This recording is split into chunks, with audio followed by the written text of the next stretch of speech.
I remember, and this is even embarrassing for me to say, these are like the ugly truth that it starts to mess with your mind a lot. What's up, navigators? My name is Tiffany Day, and this is Navigating YouTube, a channel where I help lifestyle vloggers create a strong content strategy so you can build your audience and grow your income. And if that sounds like something you need, definitely make sure to hit that red subscribe button along with the notification bell so you don't miss any new videos. Now, before I share the 5 ugly truths I wish I knew before becoming a mommy vlogger or lifestyle influencer, I do want to let you know that today's video is not to discourage you or not to talk crap about anybody. This is literally just here to help you realize some of the negative aspects that can occur so you're more prepared for when they come, because I was not prepared and it definitely took a toll on like my mental health and growing my channel and just personal relationships as well. Like I was starting to just not be a fan of my friends succeeding and everything else. And it had a lot to do with I was not prepared for what the business side of YouTube was like. And the very first ugly truth that nobody talks about is going viral too soon. There is a downside to going viral before you're ready. And this is something that people don't tell you. We share like how to go viral, but we don't share what comes after you go viral. And some of the things that come after that is comparison. You really connect your self-worth to your vanity metrics. There is just a ton of pressure that you like put on yourself more than like when you weren't viral. And it's because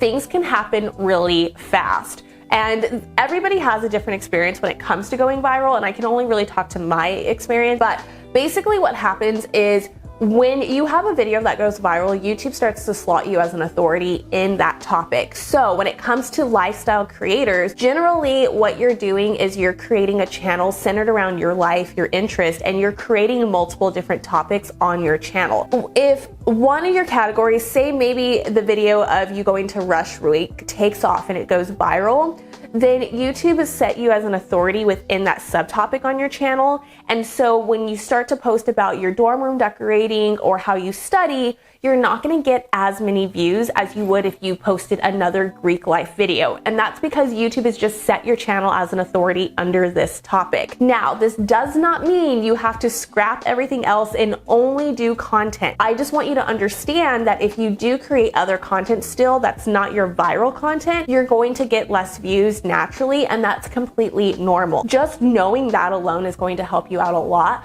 But really just being prepared for the pressure and everything that comes with growing, and just continue to separate yourself. You don't have to change who you are. You don't have to encompass this online, persona because you went viral.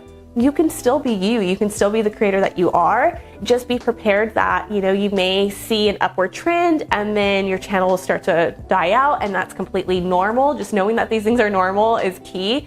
And just knowing that if you make multiple topics, your other topics may not pick up steam as much as these topics do. So really plan for that. But moving on to ugly truth number 2 is the mean comments. You will sometimes become blind to a negative comment and constructive criticism. And you'll start to feel like they're all the same. Like everyone's mean to me, everyone's a troll comment. And that's not it. There are a lot of people who are just being constructive and they're trying to help you out, such as, hey, your music was too loud, or it was really blurry in this part, or I wish you would have talked about this. Anything like that you can take and, make your video or content better. That's constructive. Those aren't mean comments. What are rude comments are things such as, I was told once, how does it feel to look like your child's nanny? Because my children are light skinned, we're mixed. I think that was like the very first comment that just like hit me in my heart.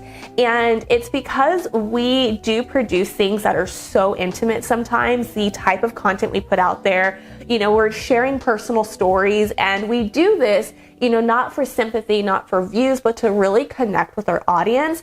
But at the same time, you have to know that other people out there who are unhappy, sometimes there are people who tried YouTube and it didn't work for them, so they're just mad at anybody who's still succeeding at YouTube. I think I've mentioned this a couple of times too. Unhappy people don't like to see happy people. And so as a lifestyle content creator and a mommy influencer especially, you're putting a lot of intimate details out online, and people will take those intimate details and turn them around to be personal attacks on you. Really understand that you don't have to show everything for one to be successful. You don't have to share every intimate detail of your life to be successful. So the best thing to do is if you go into your settings, you can block words. And I think if you just Google like 100 words to block or something, it's just like this list. You can also do things such as if you're not using your legal name, I would definitely put like your legal name or like a maiden name or whatever you don't want showing up, the place you live, your child's real name, whatever you want protected, put in there. And one of the reasons I do this is because I protect my space.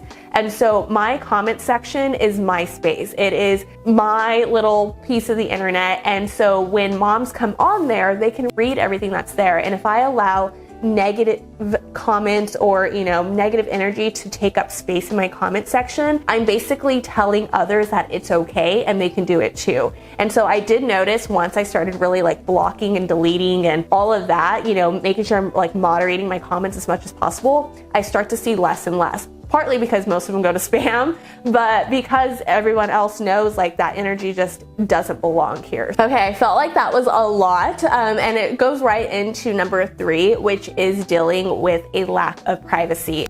Again, we're sharing a lot of intimate things online, and sometimes we feel like we have to share that stuff because it'll get us the views. And there's this thing that happens and I think it's the best and worst advice I've ever gotten was like watch your competitors and see what they're doing and then kind of like do it but your own way. And so with lifestyle vloggers and stuff, we notice that, oh, they shared this or this happened. And sometimes it's negative things. Sometimes it's like so-and-so went to the hospital or this happened or, it's things like that. And so I remember, and this is even embarrassing for me to say, my son getting hurt and me thinking like, oh my gosh, we have to rush into the ER. And then in the back of my head, I said, grab the camera, this will be a good video. And I was like, what is wrong with you?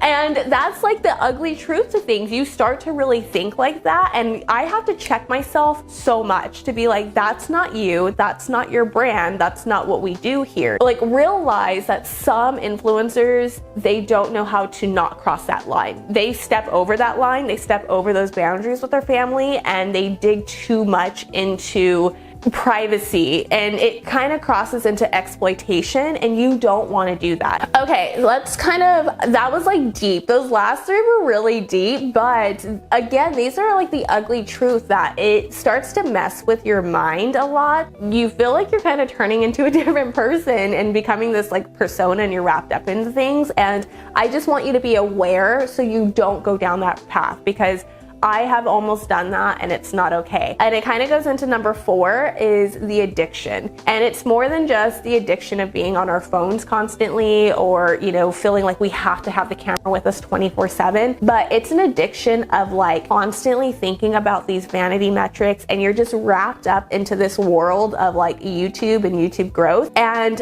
it stops you from enjoying the rest of your life. You stop living and then posting on YouTube to where you start living for YouTube. It's because it grows channels and so people get addicted to growing and they have to constantly curate their life to fit into this bubble. And again, you don't have to, it's just people feel like it and it's that boundary line that once you cross over, it's hard to come back from that. So just make sure you're living life while being a YouTuber, not living life for YouTube. Okay, something total left field from everything else I was talking about is the ugly truth of working with brands as a smaller influencer. Now, what we normally see when we're aspiring to be an influencer or, lifestyle channels, they're big, they're working with brands like HelloFresh and Target and Walmart and Best Buy, like they're big name brand companies, right? And then in your inbox is probably an Amazon seller telling you about this new toys that are gonna break in a week and they don't have a marketing budget. And I'm sure there's like 5 of those in your email right now. You know exactly what I'm talking about. What people don't really tell you when you get into this is when you first start and brands reach out to you, you're like, you feel special. You're like, oh my God, this brand reached out to me. This is so cool. They want me to promote their stuff. They said my content was amazing and it aligns with them and blah, blah, blah, blah, blah. And really, they're just taking advantage of you because you don't know your own worth yet. If they're not willing to even give you an affiliate link to where you can make commission, it's not worth it. And speaking of Amazon sellers, here's another ugly side truth, is the Amazon sellers that tell you purchase first, and then I'm gonna reimburse you. Don't do that. I was not realizing, one, that's actually against Amazon terms of service. So if you are Amazon affiliate, you can get kicked out of the program for that. And the reason why these sellers do this is because they want you to leave a comment and say how amazing their product is and give it a 5-star review. And if you do that and you made a purchase through your account and they refunded you, so it was free, you're now a verified buyer. So it doesn't look like it was promoted or they sponsored you or whatever, and you're not allowed to do that. You cannot have anyone pay you for a positive comment or pay you for a review. There's a ton of legal issues when it comes to that. So make sure you're not doing that. But yeah, the ugly truth of, you know, as a smaller influencer, you can still land paid brand deals. Again, even if it's just affiliate marketing, that's still a paid brand deal. You're still making commission from the sales. Just make sure it aligns with your brand 100%. Don't sell out. It takes one post, one thing that doesn't align with your brand to ruin your integrity. You don't want to do that. There is not enough money in the world for a brand to pay me to lose your respect, and I hope you treat your audience the same way. I don't care if a brand was like, I'll pay you $5,000 for a 30-second intro. If it doesn't align with my morals and my brand and my audience, I'm not doing it. So you always have that mindset, okay? Okay, I know this was a lot deeper than I wanted to go, and this is what happens when I don't script videos and I'm just talking from the heart. But I think it's so important to just kind of open your eyes to some of the toxic sides of being a lifestyle influencer or mommy vlogger, but I want you to know it's not all bad. Honestly, I have had the most fun over the last 3 years being a motherhood influencer. I love that I have a platform to be able to be an advocate for maternal mental health and help new moms through their breastfeeding journey and caring for their little ones and just knowing they're not alone. And I think if everyone as an influencer really positions your audience first, you're gonna see major growth. There is no amount of SEO or keyword research or any of that that I can show you that will make you connect with your brand as much as just making sure that you know your brand, you know exactly what you're here to do, you know exactly what you want to do for your platform, and keeping your audience first. You don't start to cross that boundary line to live for YouTube and that you're continuously going to live your life the way you authentically would while sharing it on YouTube. Now that you know the toxic side of YouTube or the ugly truths of being a lifestyle vlogger, I do want to provide you some tips to really start and grow your lifestyle channel. So go ahead and check out this video right here, and I'll see you over there.